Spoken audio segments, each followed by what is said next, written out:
Okay, good afternoon, everyone, and thank you so much for joining us today for our first session in our Parkinson's 101 for the Newly Diagnosed series, which is all about kind of Parkinson's basics. And we have Cari Friedman here today, who's our Patient and Family Services Director here at PAR, and she also works at the university in the Palliative Care Unit. So she knows all things Parkinson's, is a wonderful resource, and we're happy to have her here today. A couple of things before we get going into the presentation. I'm just going to go over some housekeeping items for us. So with that, we will be having a Q&A session at the very end of the presentation. But if you've got questions that come up during the presentation, there are a couple of different ways that you can get those to us. The first, if you navigate to the questions tab on your control panel, you can go ahead and type those questions in there as they come up. Those will be sent to me, and I will pop on at the very end and ask those to Cari. Or if you'd like, you can ask your questions directly. There should be a little raise your hand function that you can use. Go ahead and click that. I'll make note and I will unmute you. You can unmute yourself and you can ask your question directly to Cari. We want to make sure this is as interactive as you would like it to be. This presentation will be recorded, and the recording will be available in a follow-up email sent out around this time tomorrow, as well as on our YouTube channel for you to view at your heart's pleasure, and go ahead and forward it to friends, family, whomever.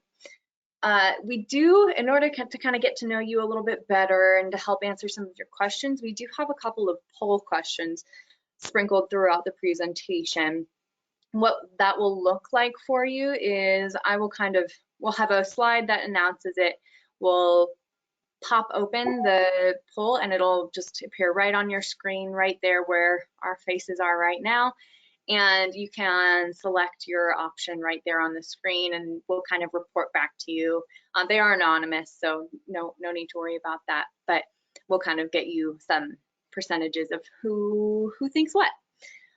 There are a couple of handouts, about 5 different handouts available for you in the handouts tab. Those will download directly onto your computer, or if you would like to have them outside of this session, there was a link in your confirmation email or your reminder email today, and there will be a link in your follow-up email. It's just parkinsonrockies.org/101 handouts, and that will have the informational packet in there, which is basically this presentation in a packet. It'll have a little flyer for the Aware and Care Kit, which I'm sure Cari will mention. It also includes the slides from today, an exercise class list of the classes that we offer through the Parkinson Association, and a little worksheet for when you go to your doctor. Sorry, one more thing, or a couple more things actually. There is a survey at the end of the presentation.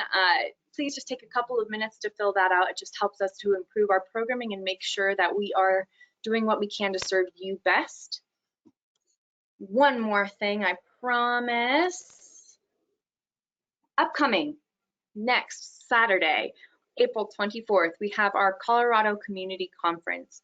It is totally virtual this year, and we have topics on all things research, including the gut and Parkinson's, some research that's happening in sleep, as well as just kind of a general overview of what's happening in the world of Parkinson's research. So if you're interested in attending that, you can go to www.parkinsonrockies.org/ccc, and you can see the agenda there, as well as register if you'd like to attend.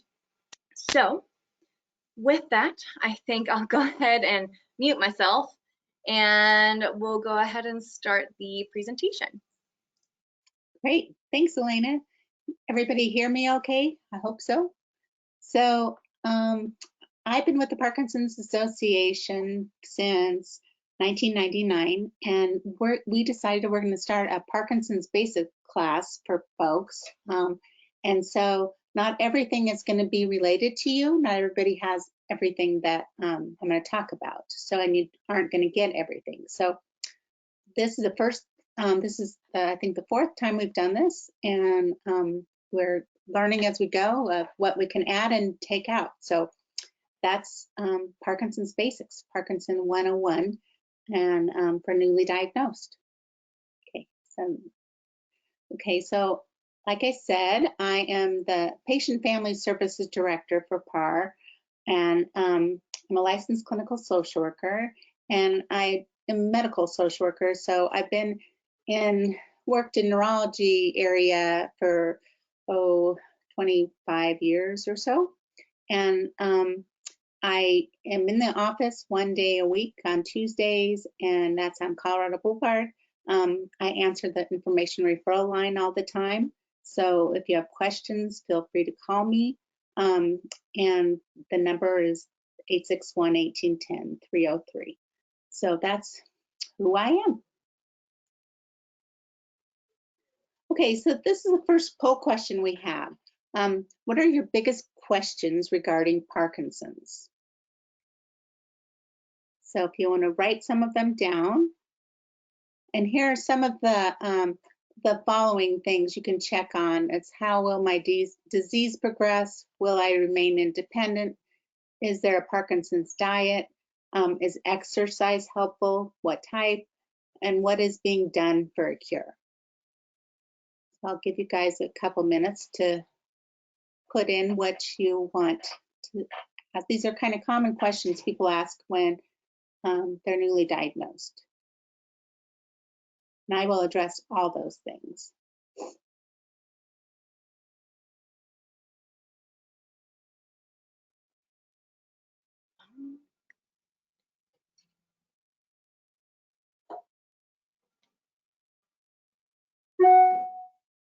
All right, so it looks like on our poll responses, 82% of you have clicked, how will my disease progress?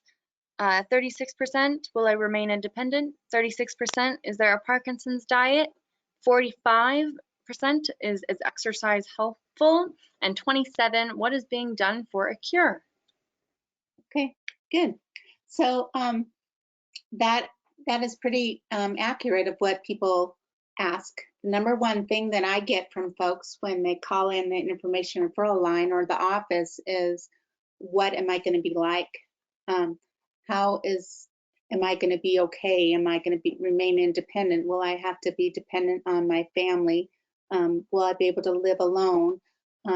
Why do I have this disease? And I like to say condition instead of disease, because condition is easier to digest than disease. So how is it going to progress? Well, I'm going to give you some pointers. Now what you've been diagnosed. Now what do you do with all this information? So you go to the doctor says, you go to your PCP maybe, and saying that, you know, my balance isn't great, and I'm really slow when I'm walking, and I might have some tremor in my right hand, and maybe it's starting to progress to my left hand, and it feels like I've had a lot of caffeine. I'm just very edgy. Why am I like this? So your doctor might say, oh, you're it's no big deal. You're tired, you know. Call me back in 6 months if nothing's progressed. So you still are doing poorly, where it's not normal for you. And you go back to the doctor, and the doctor says, well, maybe you should see a neurologist. So you go to a general neurologist, and he or she said, let's run some tests. So people have things to rule out that it's not Parkinson's, and I'll get into all that. And then they tell you you have Parkinson's after exam and ruling out things. So now what? Well, we're going to go, a lot of times the neurologist doesn't tell you what Parkinson's is. And some people have the wherewithal to call the Parkinson's Association, and we give you information about what Parkinson's is. And I will go for what Parkinson's is. So now what people want to know how quickly am I going to progress from this condition? And, I don't have a crystal ball. Doctors don't have a crystal ball either. But there are things that we can do, and we'll talk about progression of Parkinson's and how you can do different things to slow the progression of Parkinson's. I've been with the Parkinson's Association for 21 years, and every single person is different. So there are some commonalities, and some people progress quicker than others, but a lot of people remain independent. So I want this to be a positive experience for you today. Take down notes if you can. And we've got, like Elena said, she has it all on tape. It's being recorded, so you can come back and listen to it again if you want to, or you can look at the handouts about what Parkinson's is. But at the end, I'm going to tell you to put everything away. So we will talk about different things. And by coming to this today, you are taking steps in the right direction, because knowledge is powerful and ignorance is bliss. So sometimes when you're given this diagnosis, people want to know, because it's not a curable condition right now. It is progressive, but how quickly is it going to be? You can still have a quality of life, okay? You're going to face challenges every day. We all do. You now have a label of Parkinson's across your forehead, and right now it's lights that are going off and on and off again, because you think of everything as Parkinson's because you have this new diagnosis. So if you were to trip over a cord in your house, could be that you didn't see the cord and you tripped. It has nothing to do with Parkinson's. Could be that the area rug, the corner is bent up and you trip over that. It doesn't mean it's Parkinson's. If you're walking and you're not able to lift your feet and you're tripping on different things that way, it could be related to Parkinson's, but not necessarily. So you don't need to think that everything is Parkinson's. So when you, what you can do is look around your house, and if you have clutter, you have newspapers, you have magazines on the floor, you have toys on the floor from your grandkids or your kids, or you have toys, you can pick them up and leave them so you have a beeline to different areas of the house so you don't trip over it.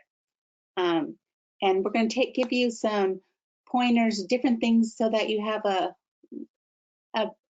long life ahead of you, and do different things, proactive steps in managing. So even as in the bathroom and the kitchen are the most places where there's falls. So whether you have Parkinson's or not. So in your bathroom, when you have, if you're having a hard time if you have a shower that you have to get into the bathtub before to use the shower, maybe you have some grab bars in there so that it will help get your foot into the bathtub to take a shower. Have grab bars in there. Don't grab onto the towel rack.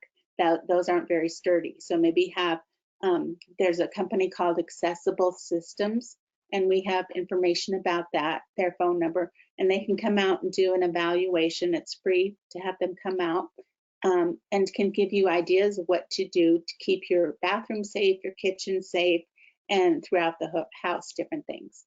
So in the kitchen, when you open up your refrigerator, if there's a gallon of milk, maybe get a half gallon of milk. Because if your strength isn't that good, have a smaller size jar of milk. Don't put the things in the bottom of the shelf in the refrigerator, but keep them up at level to where you can just pull it out, so you're not bending down and maybe could fall.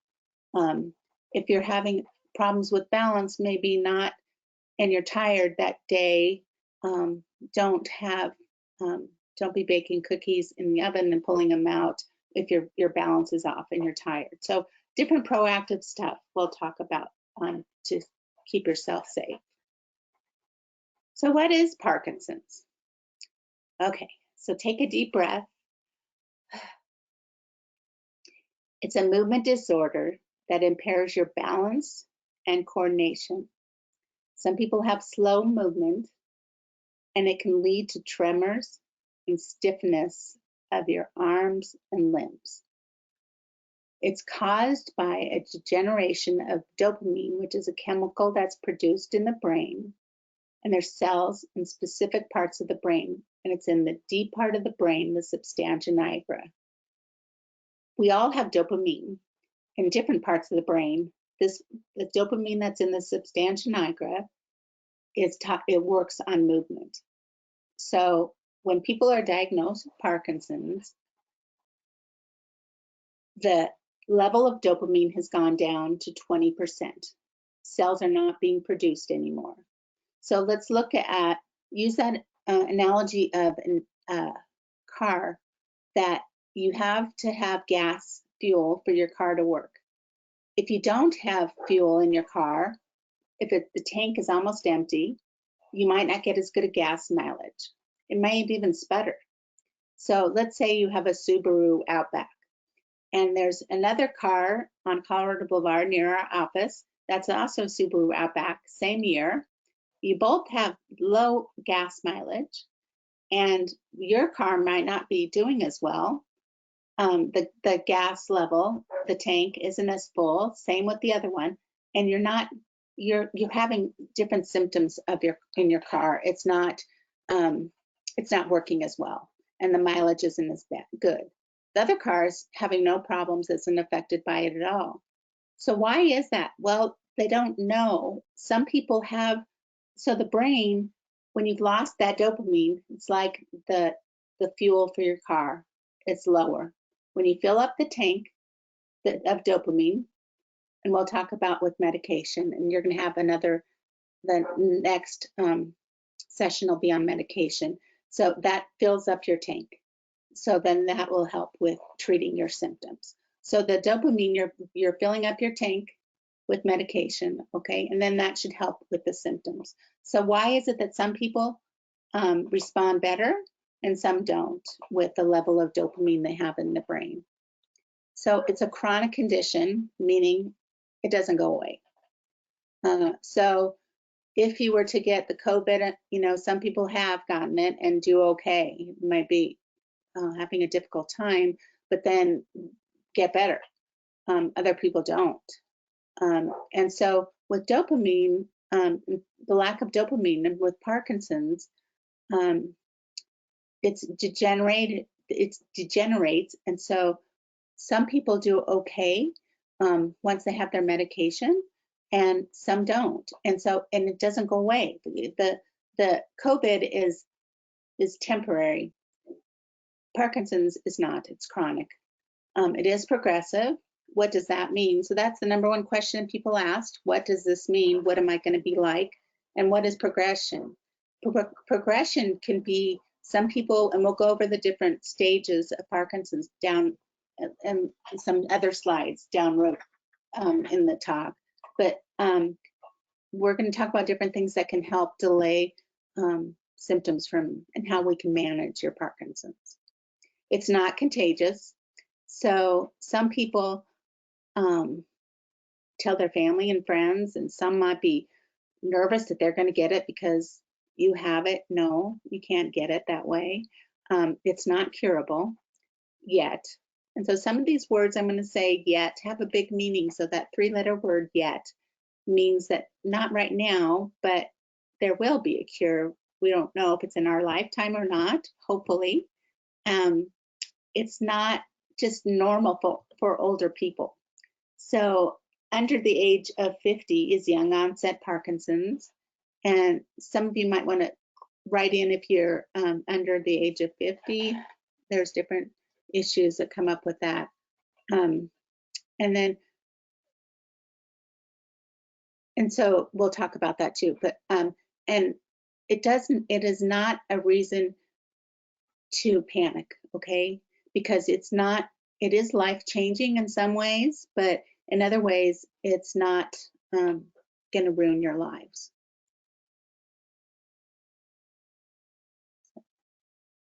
Okay, so I'm going to give you guys some terminology. And if you have questions about that, you can call me at another time or send an email to me and we could go over this. So like I mentioned at the very beginning, that not everybody has all these different symptoms, and it doesn't mean you're going to get all of these different symptoms, okay? These are some of the basic things that you're going to find out about Parkinson's. So PWP, so they might say that you're person with Parkinson's. That's all that means. So if you go to a support group and they say, well, you know, it's you might find it says PWP for what they're going to be talking about. So that's all that means. Motor symptoms. So those are physical symptoms that you're having, and we'll go over some of those in a bit. And non-motor symptoms are all other symptoms that aren't related to movement. So tremors are motor symptoms, and stiffness is a motor symptom, and memory issues are non-motor symptoms. Motor symptoms also are physical when you're walking, and if one arm swings when other doesn't swing. That's also what that is. Dopamine. So they may say to you that what is the dopamine? I have no idea what that is. So that controls your movement and your mood. It's a chemical that's in your brain, and that is when it, like I said before, it's lower. 20% of the dopamine remains in your body, in your brain. It isn't being reproduced anymore. Movement disorder specialist. Maybe your friends or family will ask, hey, are you seeing a neurologist that specializes in Parkinson's? And you may say yes or no. The general neurologists are general. That means that they take care of people who have strokes, who have brain tumors, who have Alzheimer's, who have Huntington's, who have all sorts of other conditions and Parkinson's. A movement disorder specialist are neurologists that are trained specifically for Parkinson's, and they do research and have the latest information about Parkinson's and research. And I can give you a list of those doctors. They're in the Colorado area, and you can ask Elena for some too, and she will give them to you. But we really recommend people see a movement disorder specialist. So if you like your general neurologist and want to stick with them, that's great. And then get a second opinion from a movement disorder specialist, because they will know for sure that you have Parkinson's.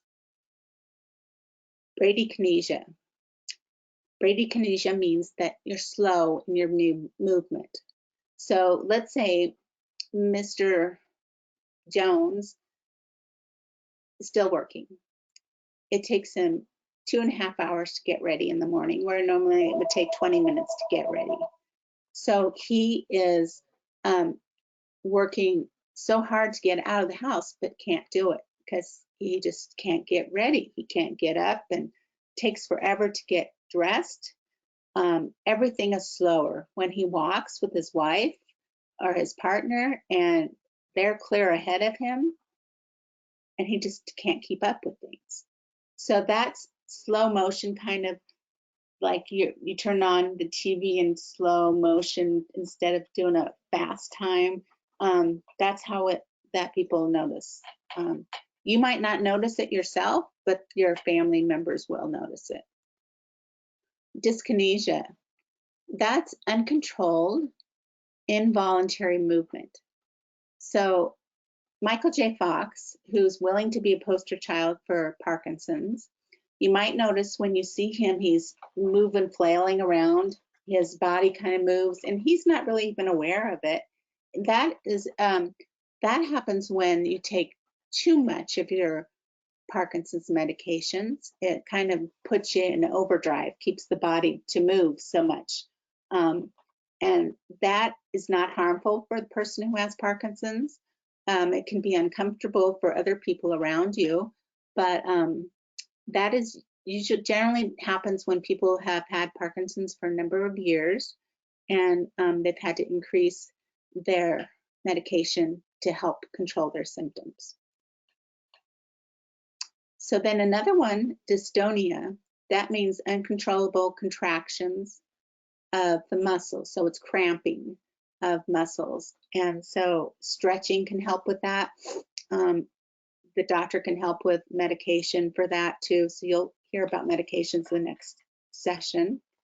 And then dysarthria, that's slurred or slow speech.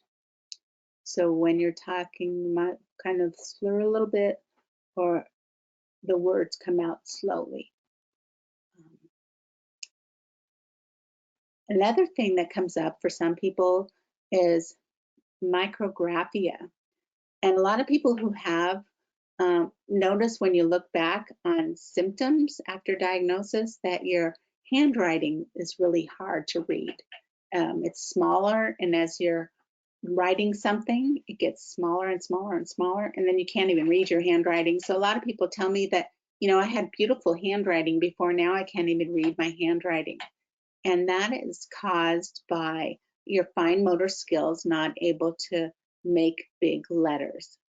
So I can talk about that and what you can do to improve that.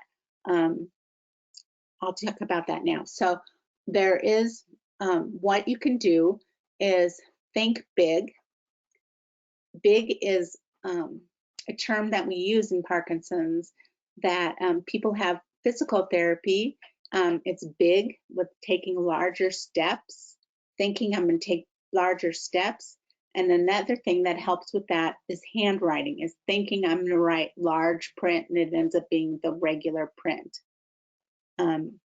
And then masking, that's another symptom where loss of facial expressions. So that might also be something that your family has noticed, that it looks like you're not really smiling, you're not responding to a joke. You might think it's funny, but it's not coming out looking like you're smiling. It's more of a masked look, and your eyes aren't blinking. People who have Parkinson's tend to blink once in a minute, and people who do not have Parkinson's tend to blink 10 times in a minute. So your eyes are wide open, looks kind of like deer in the headlights, and you don't realize it, but that's a masked look. So these are terminologies, and I can go into more detail about these later if you'd like. Another word is the initials DBS. DBS stands for deep brain stimulation, and it's a surgical treatment for people who have had Parkinson's for a number of years, and or not. They've looked at, it's having surgery in the brain where they put 2 probes down into that substantia nigra. The size of the wire is the size like of a hair. There's 2 of them, and then they come down, and then there's a looks like a pacemaker into the chest cavity, and that it turns on a signal that helps reduce the tremors. So they found, some neurosurgeons have found that they can do it early on for people with Parkinson's. If their medication, they're needing a higher level that can cause symptoms like the dyskinesia. And so they do the DBS for that. That's not a cure of Parkinson's, but it helps treat the symptoms. And then carbidopa levodopa. So that is Sinemet. It's the gold standard for Parkinson's treatment. It's a drug that turns into dopamine and converts into dopamine in the brain that raises the fuel level in your brain so your symptoms aren't as bad. So that's a lot right there. So if there's some questions about that, you can send those to Lena and she'll let me know what those are. Don't see any quite yet, so we'll keep on going. Okay, so I wanted to talk back again about a couple of these things. The dysarthria, which is slurred or slow speech. Another thing that can happen to some people where they have really soft voice. So a lot of people notice that their voice changes. They have their voice is really soft, and so they notice that they think that they're talking normally, and their partner said, "You need to speak up. I can't hear you."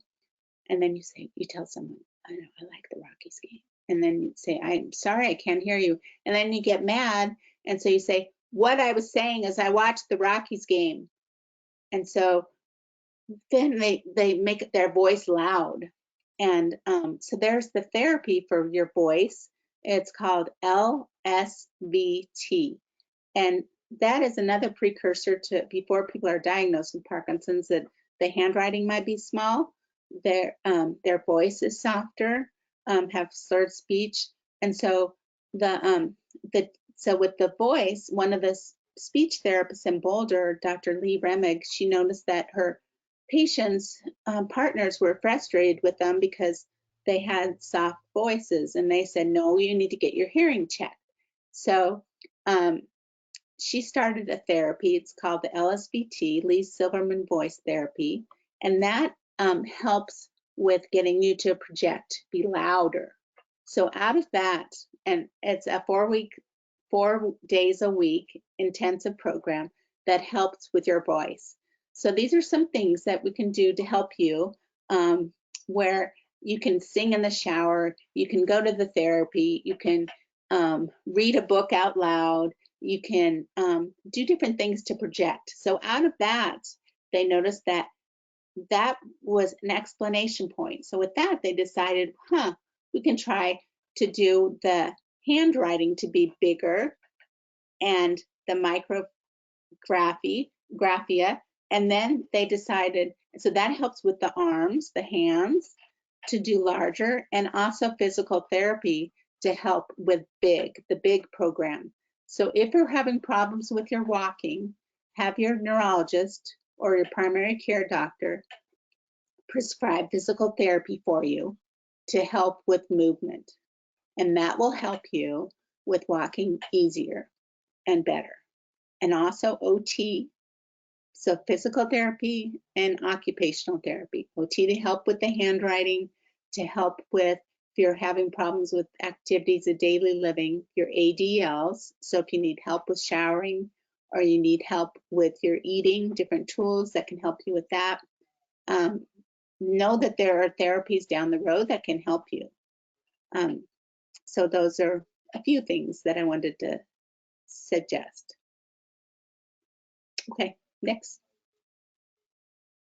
Okay, so here's some facts about Parkinson's, because a lot of people want to know.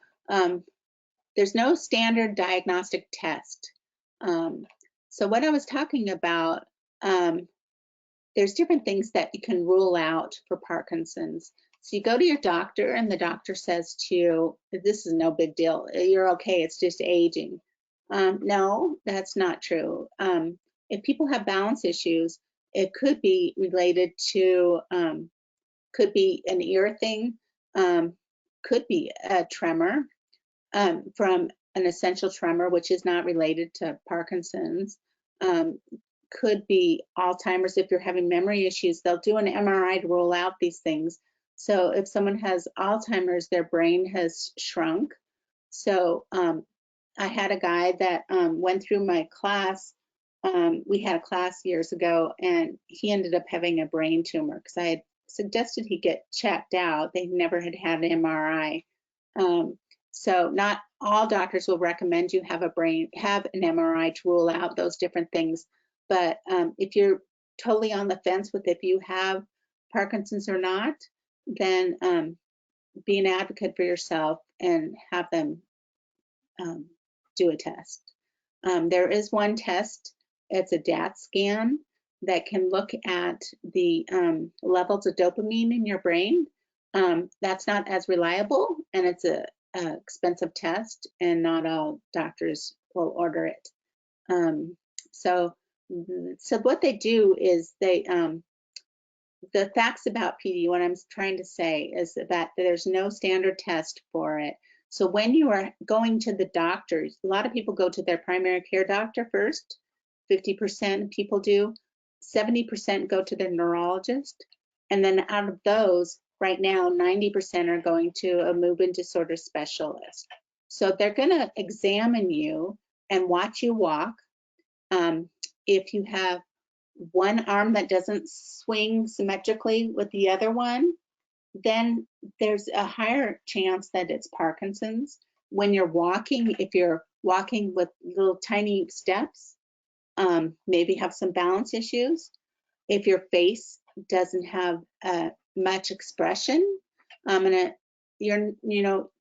movement disorder specialists, they will notice this right away. The neurologist should notice it, and the PCP should notice it. They've all gone to medical school and have had rigorous training, so they should know. If you're not satisfied with what your diagnosis is, I totally strongly recommend you see another neurologist and or a movement disorder specialist.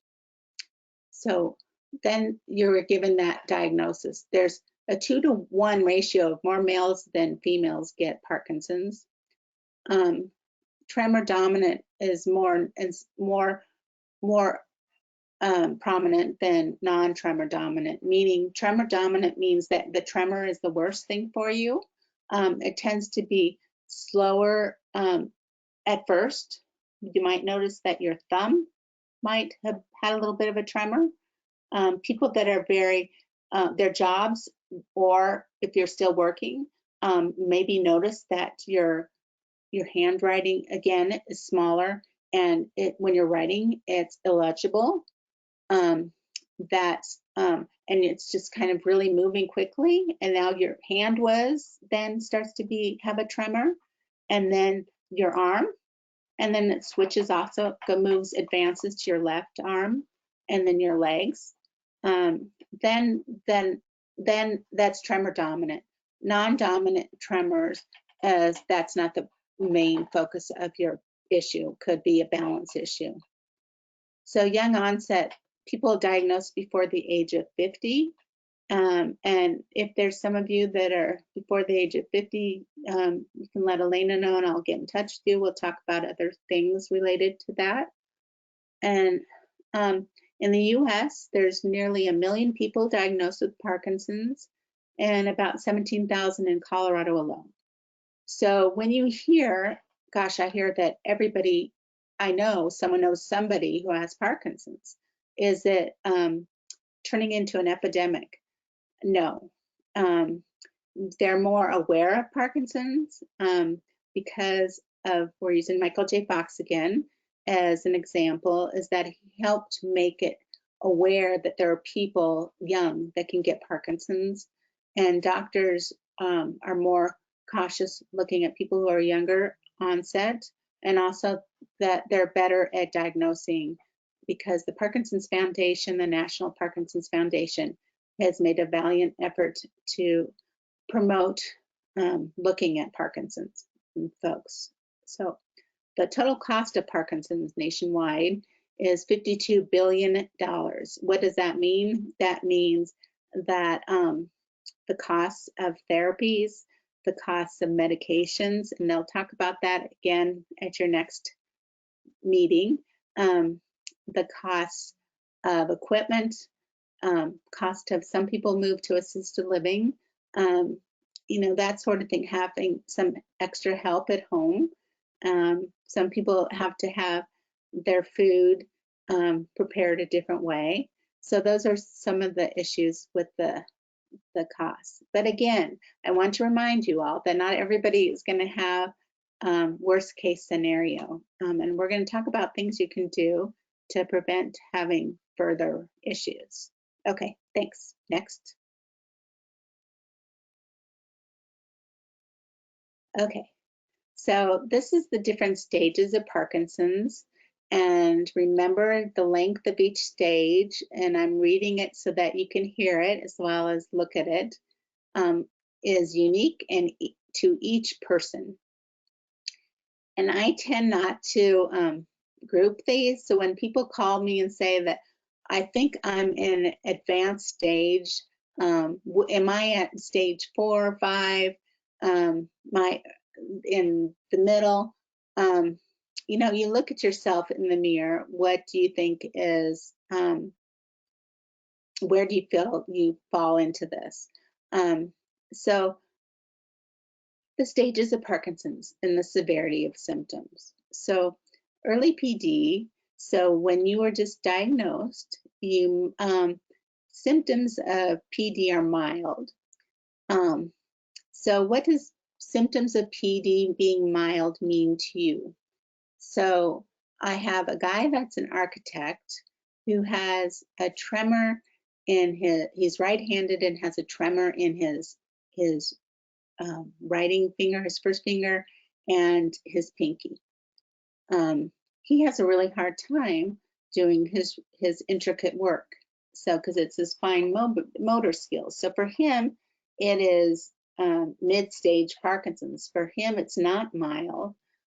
Where you have somebody else who doesn't use their fingers for things for their work, or they're retired and they don't really need to do really intricate stuff.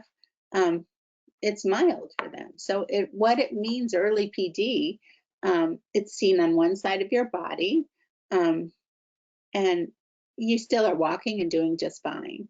I have someone else that was a roofer. He painted the sides of the house and then went up and did the gutters. And he had balance issues. That was his only issue. I would say he was still in early stage of Parkinson's, but I suggested he doesn't do that job anymore. He do maybe work inside, not having to climb on ladders outside. So for him, it was a more moderate kind of thing.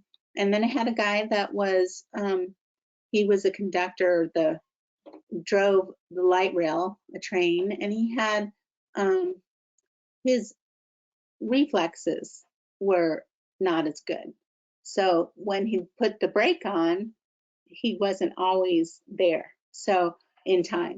And I suggested he not do that job anymore. So for him, it was a moderate symptom. So it's different for each person. So early them is the mild symptoms, and then the stage of 2 means it's a little more, it's gone to the other side of the body, and you're able to still do things, and maybe when you're tired, you need to not go out as much. And the one consistent thing about Parkinson's, I'm going to say this again and again, the one consistent thing about Parkinson's, it's inconsistent. So you might be having a great day where you're able to go out and pick up dinner. Pre-COVID, could go out to dinner and didn't have any problems with eating, had a good time. You had worked out during the day by going for a walk, and then you went out and you just did fine. The next day, boy, you just can't even go to the mailbox. And thinking, gosh, I was able to do this before. How come I can't do it now? Does that mean that my Parkinson's is getting worse? No, it could be just that your body was fatigued that day. If you're having problems with eating, some people have swallowing problems, and it could be when you're tired, having issues with that.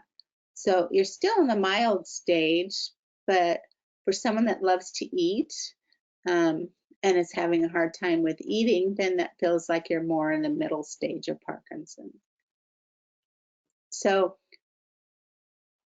what I wanted to say about with eating, some people have problems with swallowing, that they're not getting the signal for the back of the throat where the epiglottis is to close off. So when you swallow, food goes directly into the lungs. So if you're having issues with when you're taking your medication and you're drinking water with that, water is the thinnest liquid. And so you might notice a couple minutes after you take your pills, you cough a little bit, and you notice that again, and then you don't notice it, and you don't notice it, and then it happens again. That's the inconsistent part of the Parkinson's. Then you can ask your doctor to order, you see a speech therapist. They work on swallowing as well as talking, your voice, and for a modified barium swallow. That looks at, it's a live x-ray that watches your swallowing. You swallow barium liquid, and to see, make sure that the food's going down the esophagus and not directly into the lungs. So this is proactive stuff again. So if you're having issues with your swallowing, and if you notice you're coughing, let your doctor know, your neurologist know, so they can get a test for you to make sure that it's not a problem. And if it is, they can treat you with different foods, that thicker foods, and have smaller bites of foods. And same thing with when you're talking to your doctor, you might be softer in your voice. And so a lot of times, because that's where the vocal cords meet together, some people, it's really slow, that bradykinesia, movement slower, doesn't always get close together, and you're not getting enough air out, so through the diaphragm. So you talk to your doctor about having a speech therapy eval. So again, being proactive to help you with projecting your voice. And if you're having issues with swallowing, then, and this is not everybody, okay? So I don't want you to think that I'm scaring you. I don't want you to think that's you. Then if you are having those issues, here's another small word, if, then you talk to your doctor, be proactive about talking to them about getting further help for you. So then mid-stage, PD, 3. So it's moderate. Symptoms of Parkinson's are characterized by loss of balance and slowness of movement. So some people have slowness of movement right in the beginning, but they're okay with it. So they don't consider it to be that bad. But if you're having balance issues, let your doctor know so they can prescribe physical therapy to help you with balance. And there's all sorts of different techniques that they can help you with. There's another thing that can happen with people in mid-stage PD is that they get stuck, meaning they call it freezing, where you go to walk and you can't move, you're just stuck. You get up and you just can't move. Usually it's the lower extremities that happens to, your legs. Sometimes it's your arms, where you feel kind of like you're a statue. And what you can do for that, there's lots of different techniques for helping with freezing. And if you're a foodie, like food, we all like something. So think of your favorite food. Guys tend to like meat, women tend to like desserts. So there's no calories in thinking of this stuff, just it's something you think about. So you're going to use all of your senses. You're going to think about what in front of you, there's going to be a row of your favorite food. So since I'm a girl, I'm going to say chocolate cake. So I have a row of chocolate cake, and visualize, be real specific in what it looks like. And some people also early on have lost their sense of smell. So the handwriting, the voice, the walking, their sense of smell, all can be precursors to being diagnosed. So if you have lost your sense of smell, think about what you remember it to taste like. So I'm thinking it's sweet. Do you like it hot, or do you like it fresh out of the oven and then have ice cream on top of it? Or do you like it just plain cold? So then you think about what you like, what it feels like. Do you like dark chocolate? Do you like milk chocolate covered frosting? It's a layered cake. You have to be really specific in that sort of thing. So you're visualizing all these things, and then you're going to step over the row of cake that are on plates. You can step over it, and you're going to go think about going into the kitchen to go get that big piece of cake.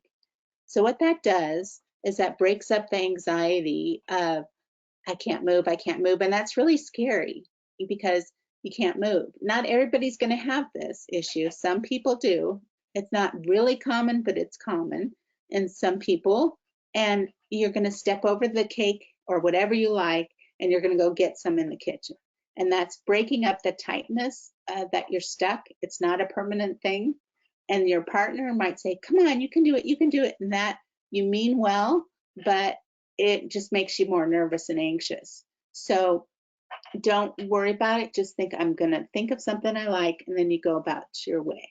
So that can happen in the moderate level. And then if you're having balance issues, it's really important you get some help for that, because try not to be too proud. Right now, you're in the early stage of Parkinson's. You just were diagnosed. Some of you may have had Parkinson's for a while and are taking a refresher course to hear some things.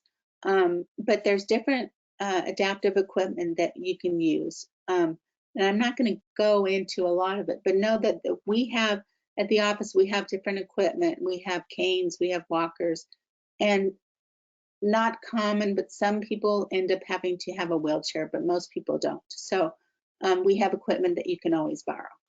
And then there's the advanced PD. So what am I going to be like? Am I going to, number one question that you guys give me and everybody else gives me is, am I going to be severely disabled and then depressed? Not everybody gets to this advanced stage. And some people move to assisted living because they're tired of taking care of their yard at their house, and they might be living alone. Their spouse has passed away, or they're single anyway and want to be in a community with other people. And a lot of people like living in different facilities and can get their medications given to them. So there's nothing wrong with assisted living. And some people do that as choice. So that is more, people have more issues with their Parkinson's. And then there's the stage 5, which hopefully we're gonna help you stay out of having these issues where it's severe, where you need help getting up. You know, a lot of people complain that, oh, you know, they love watching the games on TV at night, and they sit in their comfortable couch, and they've had the couch for 30 years, and it's really hard to get up from it. And so what I recommend is you get, American Furniture Warehouse sells them. A lot of stores, furniture stores sell them, and some of the medical supplies sell the elevated seats where you push a button and it rises and helps you get to a point where you can stand up. And then if you are having issues with being in bed and would rather just be laying down, this goes back further, so you can lay in the family room to watch TV. So I'm not going to go clear into advanced PD because a lot of people don't get to that. So, okay, next slide. Okay, so what does this all mean for me? Here's our quick poll question. Is there a time frame for each of these stages? How do I know if I progress to the next stage? Is there anything I can do to delay progression? Does everyone end up in the last stage? So if you can put your answers to that, what you think are concerns for you.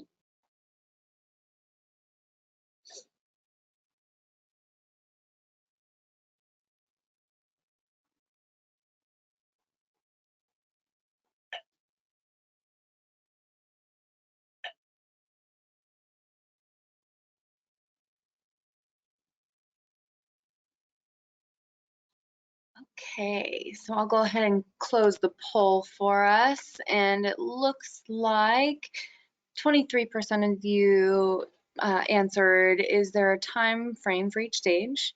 31% answered, how do I know I've progressed into the next stage? And 92%, our overwhelming favorite, is there anything I can do to delay progression?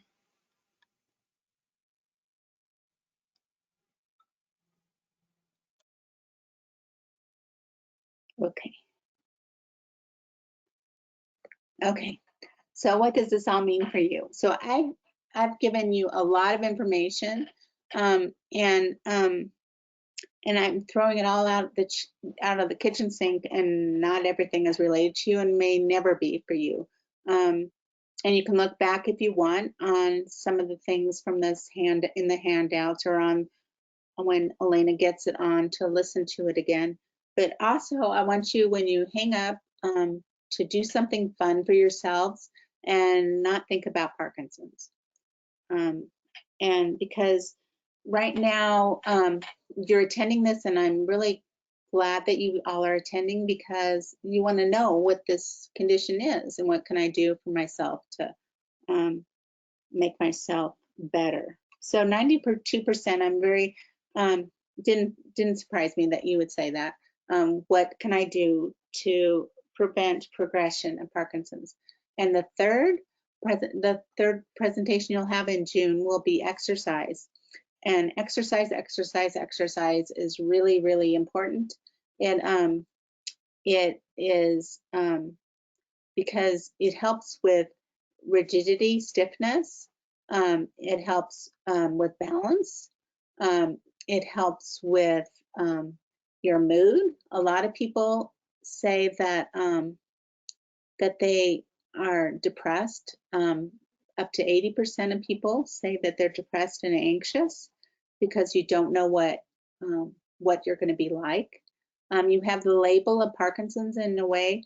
Some people are relieved that they were given this diagnosis because now they know what's happening with them.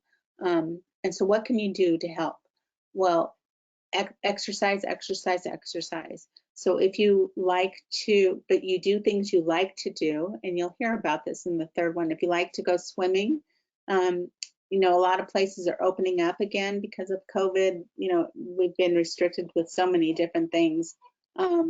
So if you're at a retirement community right now, like at Heather Gardens or Windsor Gardens or some of these other places, you can go swimming. If you don't know how to swim, you don't have to learn to swim. You can even walk back and forth in the pool. That helps with the rigidity and stiffness, and it helps with balance. That's a big one. You can, and they found that research has proven that exercise is just as important, or even more so, with helping slow the progression of Parkinson's. It's more so than medication. Medication treats the symptoms. It's not a cure for Parkinson's. It will, and you'll learn all this next time, but I wanted to just give you that it'll help you with your symptoms so that your quality of life is better. But you'll find too that medications can have some side effects, and if you decide you don't want to take medication, it's not going to stop progression, but it will treat the symptoms. So if you think that medication will help you with your quality of life, then you'll take it. There is a drug, Azilect, and write this one down, A-Z-I-L-E-C-T.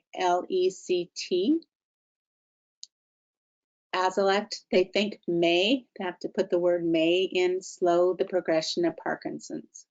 So that would be one that it's taken once a day, and you can ask your doctor if that's something they think that you can go on or should go on. I'm not a doctor, but I'm telling you that has helped a lot of people slow their progression. The exercise is the most important thing, though, for you. If you are having a hard time getting out, you can order online these little pedals that you can put on your desk to move your arms. You can also put it on the floor, and when you're watching TV, you can have that on and play that. Step on the ground. That'll help with your balance and strengthening, and break the rigidity. The question has been, how much exercise should I be doing? Some people say rigorous exercise. Some people say that just makes you tired the next day, where you can't do anything. So when you have the exercise speaker, ask them about what they think is best for you. But exercise definitely, they think, is what will help you. Progression, how far am I gonna progress, and how do I know what the time frame of moving to the next stage? If you do the exercise, and I'm not saying do too much, that doesn't make you better. If you do an hour and a half, that doesn't make it, the more exercise doesn't make it better for you. but it can slow the progression, like I've said a number of times. So the time frame of when are you going to progress, you know, it's there's a couple things. So you want to use your mind as far as relaxation. So when you think about that you're anxious, that you don't know what's going to happen next, and that's going to make you tighten your muscles, and your breathing isn't as good, that can cause progression because you're not taking care of yourself. It's the holistic part of you. So you want to do some deep breathing. So you breathe in through your nose slowly, and breathe out your mouth. And do it about 10 times throughout the day. And that you can just be walking and breathing and just sort of not make it a priority as far as I have Parkinson's, so I have to do these things. It's good for anybody who doesn't have Parkinson's as well. So you're going to do different things to relax your mind. You can also do things where with relaxing is to tighten your feet. If you can, just think of it if you can't do it, and relax. And you go up the body all the way into your arms and then into your face. If you can do it, make your tight mouth and release. And that kind of will help the relaxation. So those sort of things will help you. And diet, some of the things people ask about is what kind of diet should I have? If you're having swallowing problems, then you talk to your neurologist about getting, or your primary care doctor about getting a speech eval where they swallow eval, where they will recommend different foods you should have and not have. Cut your food up. If you're going out to dinner, you can ask them in the kitchen to cut your food, so when it's brought out to you, you don't have to ask someone to help cut your food. And then you so that this way you're not going to choke on your food. You're not going to get a aspiration, where meaning that it goes down the esophagus, and if it doesn't go down the esophagus, it goes directly into your lungs. So we want to prevent pneumonia. So this is talking about progression. How can we prevent you from getting a pneumonia and ending in a hospital? So by having someone at home cut your food for you if you need it, or if you're able to eat okay that day, great. If you're having, again, the inconsistent thing is that the one consistent thing, it's inconsistent. So if you're having a day where you're having a little more of a trouble doing it, then you ask someone to help you with your food. And so these are different things that time frame, again, if you're having problems with balance, maybe don't go for the walk right then. Maybe sit at home or on a stationary bike if you're able to get on a bike. If you're having balance issues, don't go on the treadmill. I don't have Parkinson's, but I was on my treadmill and I was turning the page of something on the treadmill, and I in my book, and I accidentally hit the control to go faster, and I flew back on my and just ripped up my legs. So you don't have to have Parkinson's to have problems on the treadmill, but just know that right now you have it labeled on your head, Parkinson's, Parkinson's, Parkinson's, the light's flashing. I want you to go about your life with not thinking about Parkinson's. I know it's hard right now because this is a brand new diagnosis and everything you have is scaring you probably. So know that you're going to be okay. And here's another little word, OKAY, and just let yourself know the two letters, okay. I'm going to be okay. And tell yourself, give yourself that mantra that you're okay. So another question was, how do you know when you moved into the next stage? If you're having more issues with more difficulties and having to go to the doctor more frequently and having to have therapies because you're having problems, and if you have to increase your medication, then you know you probably moved into the next stage. Okay.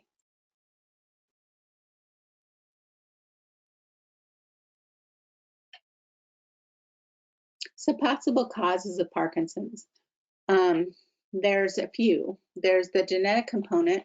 where there's different mutations that have been looked at that show that you can get Parkinson's from it, that are mutated genes. Doesn't mean that you're going to get Parkinson's because you have those mutations. Some people have genetic screening to see if they have it, so that they will let their kids know. And it's a really small percentage of people that inherit the gene. If they do inherit it, that doesn't mean that they're going to get Parkinson's. So it's not necessarily a diagnosis to say, oh, you are definitely going to have Parkinson's. So that is one component. There's the genetic. Then there's the environmental exposure. So a lot of people who lives in rural areas. So the number one place in the United States that has Parkinson's is Western Nebraska. Well, why would you say Western Nebraska? It's because that's where a lot of the farming community is, and people spray their crops with pesticides overhead. And so that's why. But why is it that not everybody gets Parkinson's? They don't know. So not everybody, the farmers that live out in that area, get it, but a high frequency of people with Parkinson's do get it because of the spraying of the fields. So exposure to pesticides. You may not live in a farming community, but maybe you use Roundup. That's the weed killer. So if you're using Roundup, or if your neighbors or your kids or friends, tell them to stop using Roundup. I don't know why it's not off the market. It's definitely been associated with people with Parkinson's and cancer. So why is it that some people who use the weed killer get Parkinson's and some don't? They don't know. Well water. So it's a higher concentration of magnesium and manganese. And so that people who have drank from well water, some get Parkinson's. Doesn't mean everybody that drank the well water get it. And exposure to some chemicals, people can get Parkinson's. So why is it that some people get it and some don't? And then in the early 70s, when people were in Vietnam, 69, Agent Orange in Vietnam. When I first started with the Parkinson Association, they denied that it was related to people with Parkinson's, but since have said, yes, it is related to people get Parkinson's who were exposed to Agent Orange. But again, not everybody who was exposed to Agent Orange gets Parkinson's. But the VA bends over backwards now for people who were exposed to Agent Orange. So if you're a vet, thank you, congratulations for being a wonderful person that helps our country. And know that unfortunately then if you were exposed, you may have it, Parkinson's, and get in touch with the VA. They will bend over backwards to help with equipment if needed, and doctor's appointments and paying for your medication. So what does that mean? Okay, so someone who might have genetic inheritance, might be exposed in their environment to pesticides or well water, might have been prolonged exposure to some chemicals, and still don't get Parkinson's. Some people have none of those things. The majority of people don't. No familiar history, nothing in their environment, and still get Parkinson's. So that is the number one question, that they don't know yet what causes Parkinson's. In order to have a cure, you have to know what caused it. So yeah, so Elena just pulled up that it doesn't necessarily have any connection with it, but some people do. Okay, so here are some signs. Do you guys want to take a quick break? Yes, no? Sure. Let's go ahead and take a quick 5-minute break. It is currently 5:10, so if we all want to stand up, do some stretching, grab some water, and then come back at 5:15. Okay, great. Thanks.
All right, so we are back at 5:15. Cari, are you ready to keep going?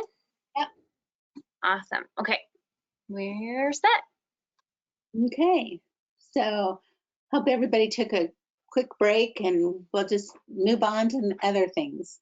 So these are signs and motor symptoms. Okay, so motor symptoms, we'll talk about those. Now again, I want to remind you that doesn't mean that everybody's going to have all these issues, okay? So some of these things I'm going to talk about real quickly and then go over, we'll go from head to toe. So tremor, these are some motor symptoms. You might start having, some people might call shaking, unsteady hands. And so you might start with the tremor in your thumb. I know Michael J. Fox, he started with the tremor in his thumb, and then it advanced. So that's what tremor is. Rigidity is stiffness. So you're having when you're walking, it's kind of like it's tight. And so you feel like you're a soldier walking like that, or your arms are straight.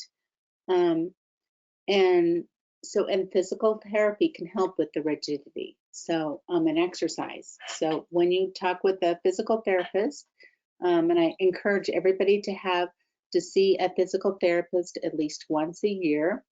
They'll start with your baseline, and then you'll have exercise, exercise, exercise. And I'm going to keep saying that, drilling that in your head, and that will help with breaking the stiffness, and it will help with balance too. So bradykinesia, the slowness of movement, we talked about that earlier, and posture instability. So a lot of people who have Parkinson's tend to be leaning a little forward, and so because they don't have strength in their back, their core. So physical therapists can help with that too. And balance. So those are some issues with that. And so again, physical therapy can help with that, and exercise will help with your balance. When someone is diagnosed, which I talked about earlier, with Parkinson's, they have asymmetrical arm movement. So one arm doesn't move like the other one does. And a lot of people aren't even aware of that. So having physical therapy, that can help with that too. So I want to go over real quickly some things starting from your head to your toes. So your eyes, like I mentioned before, tend to not blink. And so when you have these eyes, they're just staring. When you have Parkinson's, it's just once in a minute. You may not show your affect. It seems kind of flat. When you're talking, you're just sort of talking like nothing is exciting, and might have your voice is softer. And so that's your face. Your voice is softer. Your swallowing, like I mentioned before, might have some issues with that. And then your breathing, when you're swallowing, it may not go down the right pipe. And so you could develop a pneumonia. So why I want you to see a speech therapist is to make sure that your swallowing is correct. So these are proactive steps so that you're not going to be advancing to these next stages. You're doing things proactively. Some people, like I mentioned before, their voice is softer. So if you're having issues with that, and your family has noticed that, like if you're at dinner for the holidays and everybody's around the table and everybody's talking and you're talking, but they don't hear you, and so they're talking above you, and then pretty soon you just withdraw because nobody hears you. So that's a big sign that you need to get some assistance with your voice. So then your gut. A lot of people think that your stomach is where the Parkinson's originates, that the dopamine is not, you're not getting stuff up to your brain, and so doesn't go across the blood-brain barrier. So they ask, well, how come you're not doing things about the gut? Well, they're working on that right now with research. So that's another thing. Then there's your, with the arms, the symmetry, it's not, so therapy can help with that too, which will help so you don't have falls. Okay, then your legs. With walking, you might have some the stiffness. You might have where one leg moves more than the other one. It's harder to get things. You might be having little steps. That's a big therapy that'll help you as well. So, a lot of people have constipation because the bradykinesia, slowness in movement. That's also the your bowel. Everything is moving slower. So people who have Parkinson's, it moves slower, which means that it's hard to eliminate. So people have constipation. So another things that can help with that, and constipation is awful, and because everything's moving slower, is drinking plenty of fluids. Then when you drink, that means you have to go to the bathroom. Well, if you have slower movement, you may not make it to the bathroom in time, so people tend not to drink as much, which will make it more difficult. And some of the Parkinson's medications can be constipating as well. And so that can happen. So we want to really make sure that you're getting plenty of fluids. Carbonated drinks tend to help with taking medication. It's broader. I mean, there's more volume in the drinking of the carbonated drinks, and that can help with getting your pills down. At the same time, carbonated beverages also can cause constipation. So then below the belt, people do not want to talk about below the belt. When you're little, they tell you don't talk about your private parts. Well, you know, having to have a hearing aid because you have hearing problems, or wearing glasses because your vision, you're having some hard times. That's the same thing as if you're having to have if you're having some incontinence of bowel or bladder. Those all can be treated with different medications. So let your doctor know if you have some issues with that. Not everybody does, but make sure you let them know if you have some sort of issues with that. Okay, move on to the next one.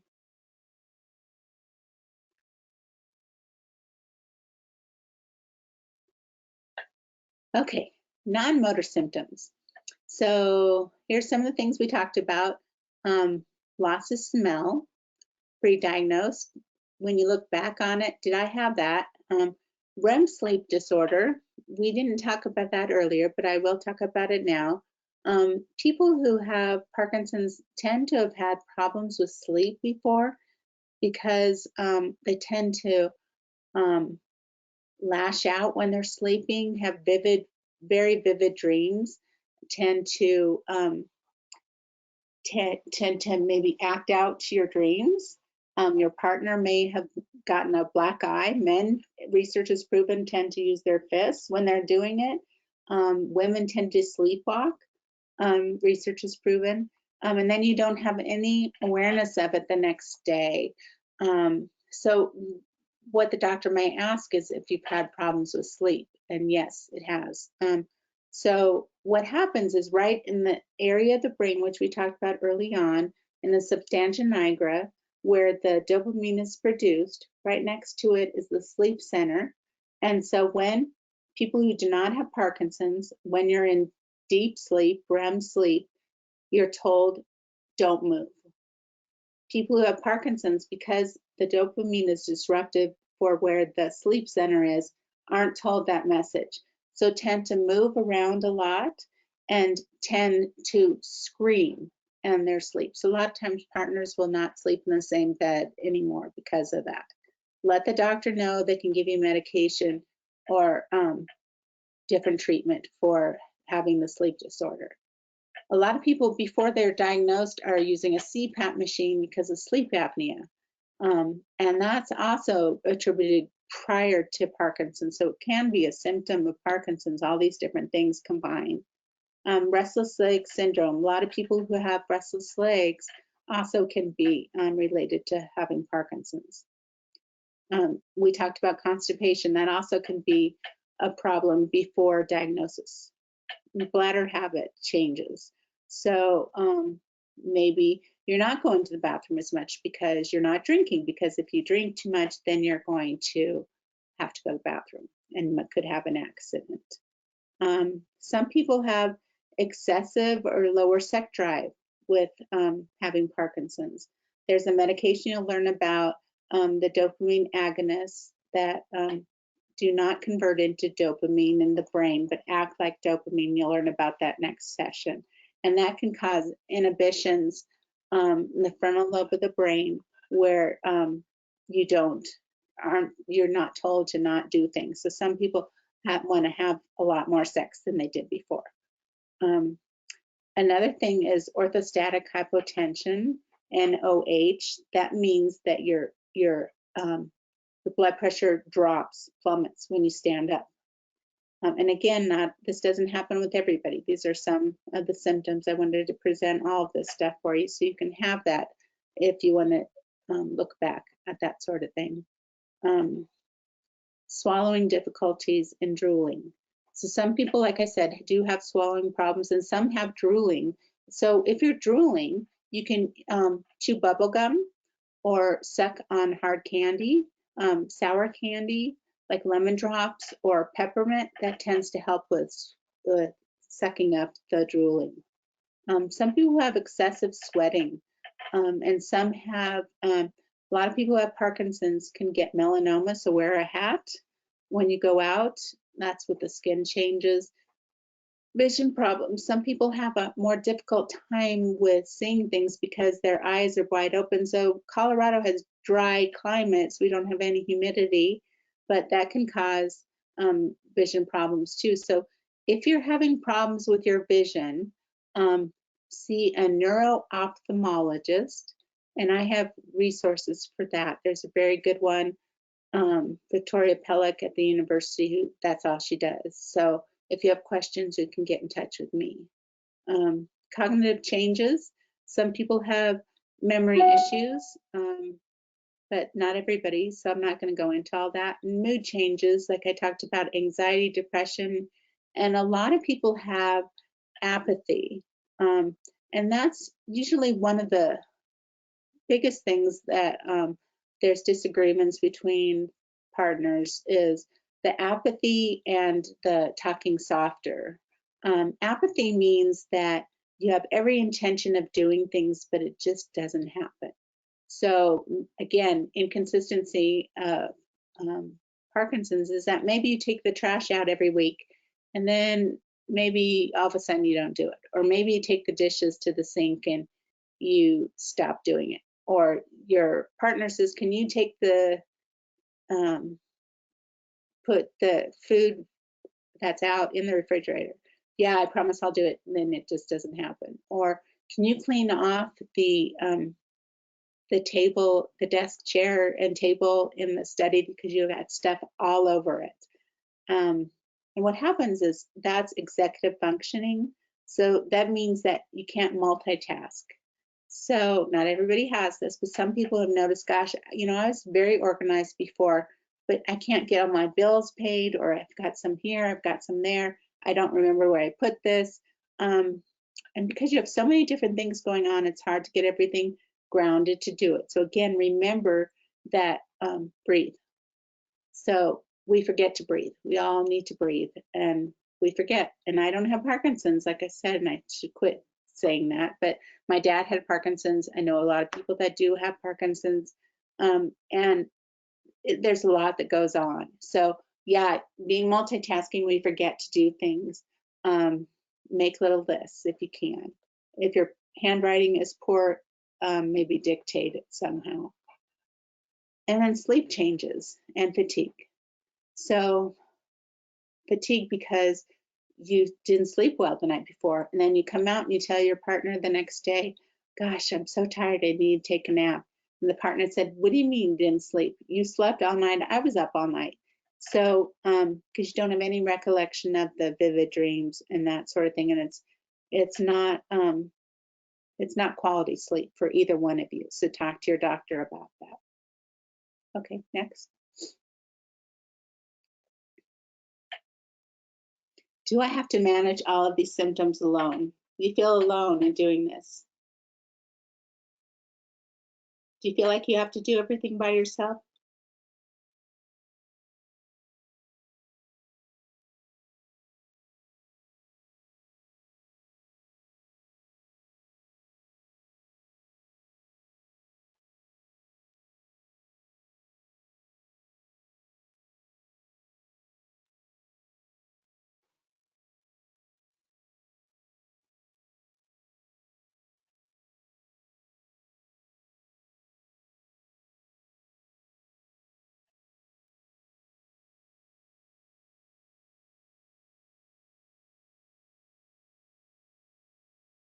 Okay, so the vast majority at 92% said no. Great. Yeah. Cool. Next. So how many of you live alone? Mm.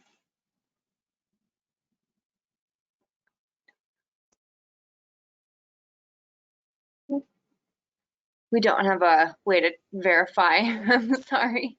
So let's talk about building your team.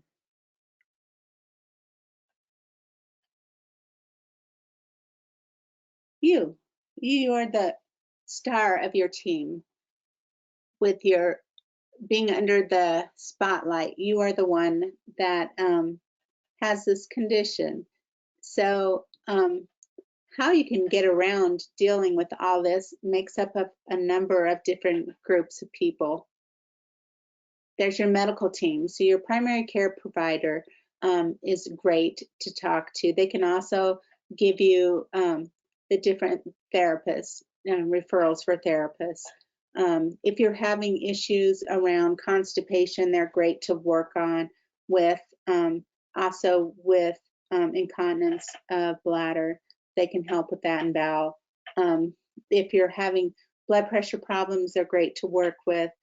Other health-related issues, unrelated issues, they're great to work with. Then there's your general neurologist that you see. If you've gone to see them and you really like that person, he or she, then you're absolutely continue to go to them. I recommend, though, you definitely see a movement disorder specialist. They are up to date on everything. Neurologists are too, but the movement disorder specialist has different tricks that they can help you with.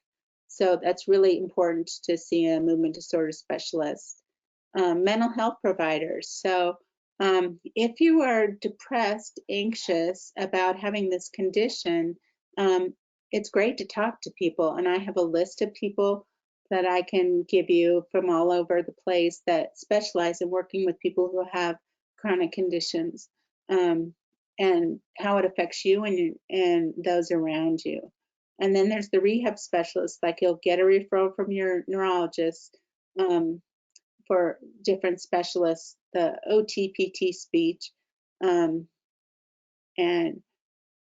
then there's the social worker. You can talk to a social worker.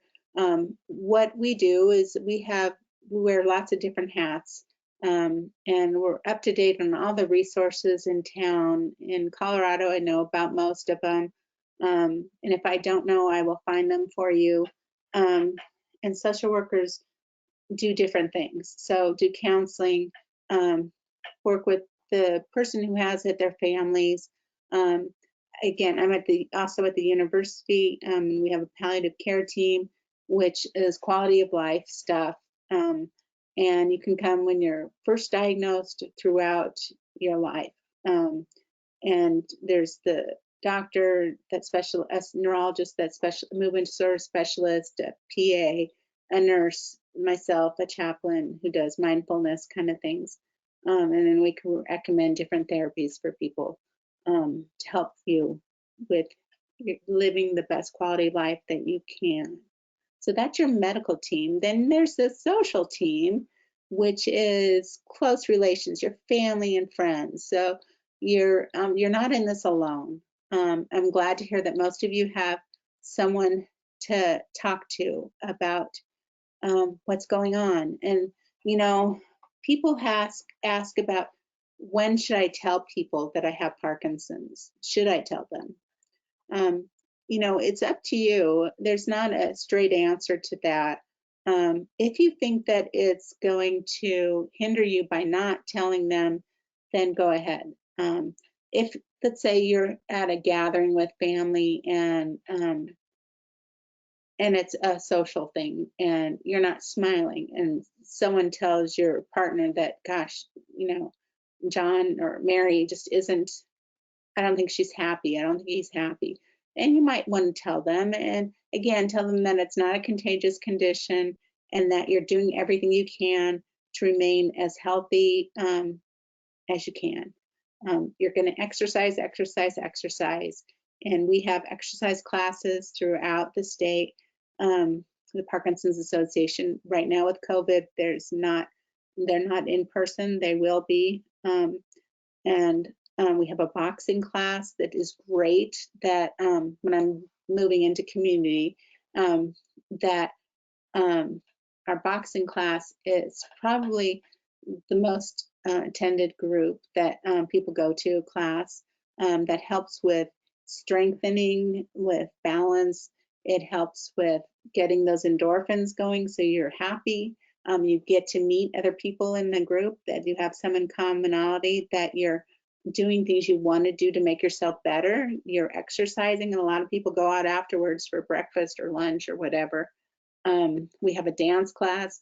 We have, and right now everything's on hold, but you can do some of it online. You can get in touch with Elena and she can get you information about that. We have support groups throughout the state. I run a couple of them.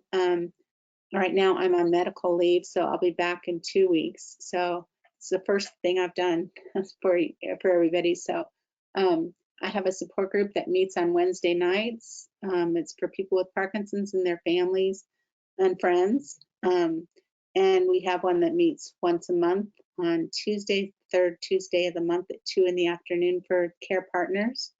You can look at our website for the different support groups that we have. And these are all online that we're doing right now. And then we have, you can get in touch with spiritual advisors through your church, your synagogue, through whatever that can reach out to you. So that you can reach out to them and they reach out to you. So there's lots of your team, your social team.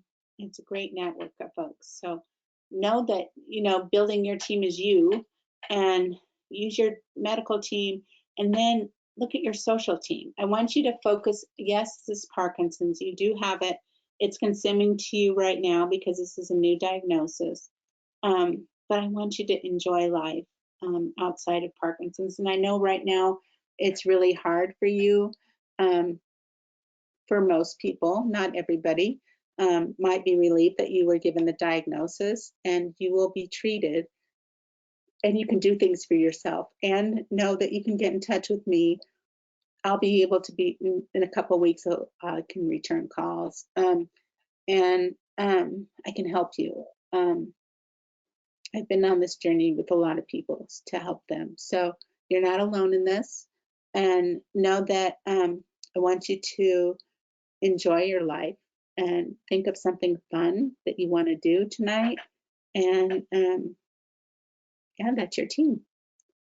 Do we have anything else? Yeah. Okay, so here's some resources for you guys, and you'll get that on the flyer, your packet. And of course, I'm going to put ours first, the Parkinson Association, the Rockies. And then, you know, we should put my number for the INR line. This is the office's number, 303-830-1839. And then my number for the information referral line is 303-861-1810. There's the Davis Finney Foundation, and Davis Finney is a gentleman who was in the Olympics. He rode his bicycle, and he was diagnosed with Parkinson's. He lives in Boulder, has the Davis Finney Foundation, which is all about education and exercise. Exercise is their main focus. So if you want any information about exercise beyond what we have, they are a great resource for you. And we're lucky that they are in Boulder, Colorado. So they can give you lots of information. Look at their website. They have lots of stuff to give you. Then there's the National Parkinson's Foundation. They go by parkinson.org. And their number, they have lots of stuff that if you want any handouts, they can mail them to you. And then the Michael J. Fox Foundation, who puts on webinars all the time. They both do, the National Parkinson Foundation and Michael J. Fox Foundation. So if you're wanting to look at all these different things over time, go for it. I think knowledge is powerful, like I said, and you know, ignorance is bliss too. So take a break from Parkinson's, enjoy it. This is a piece of who you are now. It doesn't have to define who you are. So know that, and take care of yourselves. I appreciate you all coming today. And if there's further questions, you can email Elena, and she'll get a hold of me, and we can go from there. Yeah, thank you so much, Cari. We actually do have a couple of submitted questions if you're available to get Sure. get all those in. Awesome. So we did have one question on, oh, and I'll mention again, just really briefly, the way you can ask questions. There are a couple of different ways. The first, if you navigate to the questions tab, you can type your question in there. That'll come to me and I'll ask it of Cari. Or you can raise your hand. I see one raised hand already, and we can unmute you and you can ask your question directly. So with that, we did have a couple submitted throughout. So the first question is asking to review some of those swallowing resources that you mentioned earlier in the program, and also asks about breathing issues. How common are they in Parkinson's? So for the swallowing, the program is called L as in Larry, S as in Sam, V as in Victory, T as in Tom, LSVT. And you can look online, lsvtglobal.com. And that has resources for different therapists, speech therapists that specialize in the program, although it's not as accurate. That, you know, so what you can do is call one of them to find out if they're still doing the therapy. And they're therapists that are speech therapists that are trained in Parkinson's and projecting voice loud. So that should help with you with that. And then as far as breathing, yeah, some people do have problems with breathing, and that's because your posture isn't, you're not sitting upright and you're leaning over, and so your lungs aren't expanding. So physical therapy can help with sitting up, getting your core stronger. If you're having problems breathing, you need to go to the doctor. Okay. If you have any questions with that, any sort of issue, don't be afraid to call. If you're having problems where they don't return your call, or you can't get in touch with someone at the front desk is not very organized, that's not the right practice to go to. You have to be an advocate for yourselves. It's important to do that. Great. So our next question asks about if you've heard anything about MCT oil. No. Is that the marijuana stuff? I'm not sure. Lana, if you want to write out what MCT stands for, we can get that answered for you, or we can do some research for you. So we do have a couple of raised hands. So I'll go ahead and say, Sue, I'm going to go ahead and unmute you, and you can ask your question directly to Cari.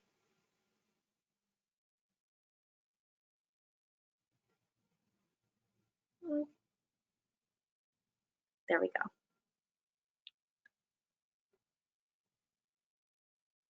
Oh, Sue, are you there?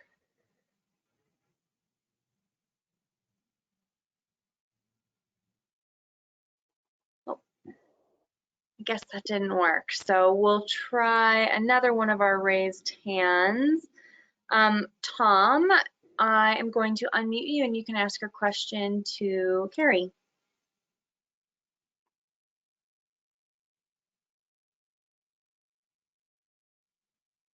Can you hear me now? Yep, we can.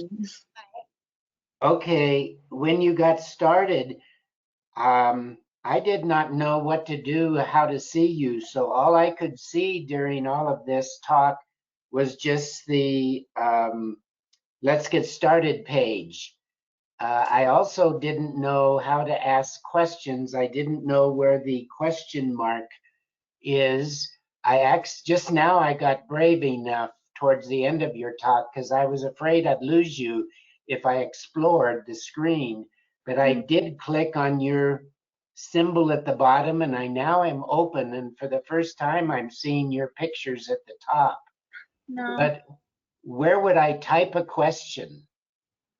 Well, you can actually just ask your question directly now if you have one, instead of Well, having to type it in. where do I type it in?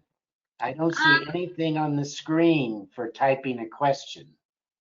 It might be hidden in your control panel somewhere, but you're more than welcome. If you do have a question, No, in the beginning, I just didn't know how to get started, and so I never really saw you until just now. But it was very informative. I appreciate everything you've said. I'll look forward to signing up for the one in next month. And Yeah, yeah, I think that, and I didn't go over, I just briefly talked a little bit about medication because you're going to have an expert on that, talk about Yep. that. And I'll then look. the exercise one is really good too, because that's what I really recommend for everybody. Yep. Thank you for putting these on.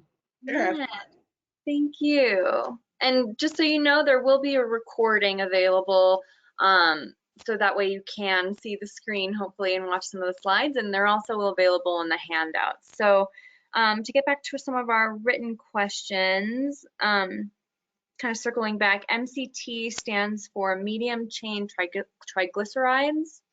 Have you heard of that No. oil? No, but I was going to ask, I can look it up. If you want to give Elena your name and number, I can get in touch with you with that. I did want to mention about the CBD oil, and they'll talk about that in the medication one too. Some people want to know about is with marijuana being legal, is that helpful for people? You know, the CBD oil, it does not have any hallucinogenic in it. So that is, if you wanted one with THC, that can have some issues with people who have memory stuff or slowness in thinking. So that I would not recommend.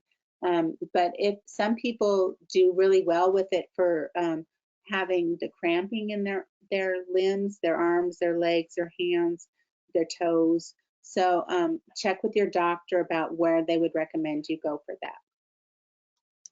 Awesome. Okay. So our next question asks, how can I transfer my records from my general neurologist to the university movement disorder clinic where they have an appointment? Oh, good. I'm glad you do. It's easy. Just have the sign a release from your general neurologist and have them send it to the university, to the records in movement disorders. Awesome. Thank you. A while for them to make sure you do it before your appointment. Okay. And then can you spell the Azilect again for everyone, just really briefly? A is in apple, Z is in zebra, I is in ice cream, L is in Larry, E is in elephant, C is in Charlie, T is in Tom, Azilect. It's also been called rasagiline. That was the first name for it. It was developed in Israel and then very effective there. And then it went to Europe for testing, and people loved it, and people didn't have problems with it. And then it came to the United States, and the FDA had to approve it, and they decided that you should watch what you eat with that one. But then after a couple of years, they realized that you don't need to, because everywhere else they don't do it. So it's a good drug. It's been around about 5 or 6 years. And as far as research goes, they're still doing stuff at the university. The Michael J. Fox, I didn't mention this earlier, the Michael J. Fox Foundation has raised over now $1 billion for research. So that B is billion, and that money goes out as soon as it comes in. And that here at the university, they're doing stuff to stop the progression of Parkinson's. So, so it's good. So there's definitely opportunity for things to be moving ahead for people. So just that. Yeah. We do have a couple of more.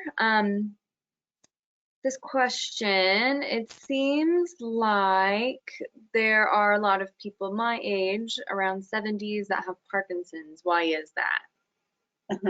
Yeah, well, that's probably because you're aware of it now, because you were diagnosed with Parkinson's. So everybody you think has Parkinson's, and your age group there and the people you hang out with, maybe some of them that just happened. So you think about, when I go in the grocery store, I can identify who has Parkinson's because I've been working with people with Parkinson's for years. So I don't normally look for people who have Parkinson's, but I can see it. And then I know a lot of people in the Parkinson's community, so people will come up to me in the grocery store. So to answer your question, I don't know why a lot of people have Parkinson's. Could be that you're just more aware of it now that you have that, you're more in tune with it. Okay, and our next question asks, is facial flushing a symptom of Parkinson's, or is it related? Yes, it can be. It's weird. There's some people, I hear new things all the time about, do I have this? Is it related to Parkinson's? It could be just that your temperature regulator thermostat isn't working right. Awesome. Okay, so I have one more question. It's on how to access the slides. So I'll go over this again really quickly. So there should be handouts available while we're in the session, but the link to the handouts and the slides will be available in the follow-up email that's going to be sent out around this time tomorrow. You can also access it at parkinsonrockies.org/101 handouts. And they'll all be there for you, and you can download them there. The recording of the session will be available in that follow-up email as well, and we'll get it up on our YouTube channel by tomorrow midday or so. It just depends on how quickly it uploads. But yeah, all you need to do there is just go to YouTube, type in Parkinson Association of the Rockies, and it should pop up our profile, and you can access all of our webinars. This one and lots of the other topics that we've had over the last year. Webinars have been very popular, so you can watch them to your heart's content. Yeah, and some with COVID, it really, it's given us the opportunity to do the webinar, so people that can't come from different parts of the state, you have access to it. So yeah, look at those, and that's good. And then please fill out the evaluation, because I'm always looking for feedback. I know at the very beginning I was kind of not totally on track, and I apologize for that. I have been working with PAR for the last 5 weeks, so but I really wanted to do it today. So yeah, so I wish you all good luck on your journey, and know that it's not the end of life. You still can have a good, productive quality of life. Yeah, agreed. And if you've got any additional questions about any of our exercise classes, you can reply to the confirmation email or the reminder email, or if you want to get connected with Cari, please email me and I can connect all those dots. Okay, so I think that's all for this evening. The next session, as Cari mentioned, is going to be on medications and treatments, and that will be held next month on May, is it 12th or 19th? I've already forgotten. You'll get a reminder email nonetheless since you've registered for today, and we hope to see you all there. Bye, thank you. Bye.